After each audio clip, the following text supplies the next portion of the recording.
MTA New York City Transit has a brand new, highly customized emergency response vehicle.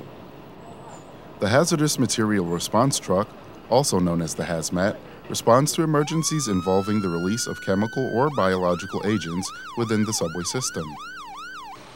We'll use this in case of emergency, but we'll also use it to move our equipment around the city, our response equipment. The equipment includes different level suits, air packs, and gas monitoring equipment that the Hazmat team would use in case of an emergency. Tim Dotto here is wearing a level A ensemble. As you can see, he's wearing an air tank underneath this thick suit, which protects him against all environmental contaminants. Paul Messina here is wearing a level B ensemble. The air tank sits on the outside, and he is also very well protected against any environmental contaminants. And the air monitors can also detect different types of hazardous contamination. This is the Multi-Ray Plus. It does volatile organic chemicals and other toxic chemicals, as well as oxygen and lower explosive limit. What Paul has here is the RAD ID. This can do radiation, and it is isotope specific, which means it can tell any type of radiation that's out there. This is the AP4C chemical weapons detector. It can detect all chemical weapons as well as toxic industrial chemicals. The Hazmat team consists of over 100 highly skilled transit workers, all of whom are volunteers.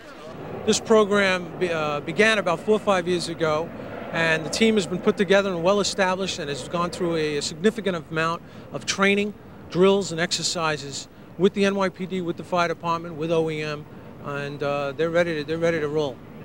It's a great program. It's headed up by the Department of Security, but it's primarily staffed by volunteers, and I think it's a real indication of the strength and morale of NYCT that people would volunteer to do something which is potentially inherently very dangerous. This key mobile resource is capable of transporting up to 10 highly trained team members to the scene of an incident.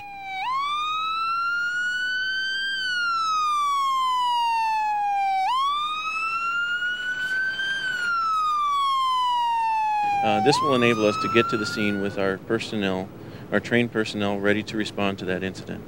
And the team is capable, 100 strong, of wearing levels of protection and serving this great system.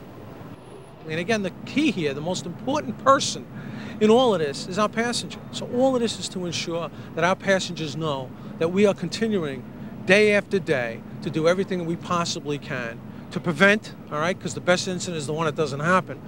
But God forbid if an event were to happen, we're doing everything we possibly can to quickly assess, respond, and react. Whenever you see this hazmat emergency truck, you know that safety has arrived. I'm Wallen, reporting for Transit News.